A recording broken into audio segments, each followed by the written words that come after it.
Welcome to our channel. Today we how to install Shopify inventory management apps, detailed guide step by step clearly. To begin installing Shopify inventory management apps, first, log into your Shopify account. Once logged in, navigate to the Shopify App Store.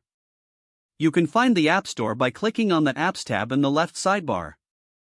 In the App Store, use the search bar to type in inventory management. A list of available apps will populate based on your search. Take your time to browse through the options.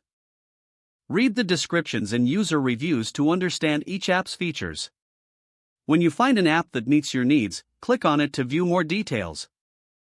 Review the pricing structure, as some apps may offer free trials. Once you decide on an app, click on the Add App button. You will be redirected back to your Shopify account for authorization. Authorize the app by clicking Install App once redirected. After installing, follow the on-screen setup instructions to configure the app. Most apps will guide you through the initial setup process. Some may require you to connect with your inventory or other sales channels.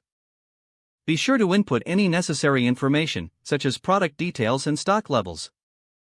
Customize the settings according to your business requirements. Once the setup is complete, you can start using the app to manage your inventory.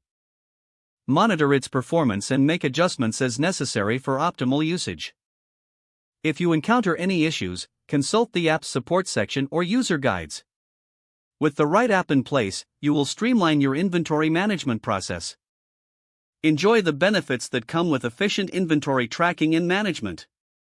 If the page does not load, refresh the browser or try again in a private or incognito window. Make sure you are using the correct email address, then retype it carefully to avoid small typos.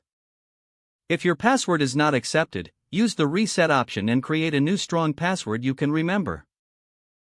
Check your spam folder for verification or security emails, then complete any requested confirmation steps. Enable two-factor authentication if available to improve account security and reduce unauthorized access risk. After signing in, review your profile details so your contact information and settings are accurate and current. If you see an error message, note it down and try again after restarting your device and internet connection.